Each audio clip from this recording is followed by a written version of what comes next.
रक्षाबन्धनको सम्पूर्ण दाजुभाइ दिदीबहिनीहरू देश विदेशमा रहनुभएका जति पनि आफन्तहरू र टाढा टाढा हुनुभएका मेरा आफन्तजनहरू, मेरा साथीभाइहरू, मेरा परम मित्रहरू सबैलाई सम्झेको छु है। यो भिडियो लामो हुन गएको हुँदा सबै दाजुभाइहरू दिदीबहिनीहरूको फोटो हाल्न सकिनँ, माफ गर्नुहोला। र यस्तो विषम परिस्थिति जुन रसुवामा भएको छ, दर्दनाक घटना बाढीले होइन, त्यहाँ जति पनि मृत्यु हुनुभएको छ उहाँहरूको शोकाकुल परिवारमा एकदमै धैर्य धारण गर्न कामना गर्दछु र त्यहाँ मृत्यु आत्माप्रति हार्दिक श्रद्धाञ्जली ज्ञापन गर्दै र त्यहाँ जति पनि हराउनु भएको छ आमा बुवाहरू, दाइ भाइहरू, दिदीबहिनीहरू, चाँडै उहाँहरूको भेट होस् भन्ने कामना गर्दछु।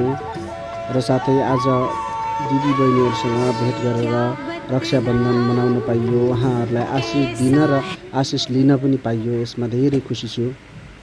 दाइहरूलाई एकदमै सम्झेको छु, उहाँहरू टाढा हुनुहुन्छ पोर्चुगल। बहिनीहरूलाई पनि सम्झेको छु, सँगै हुन पाइएन, माफ गर्नुहोला।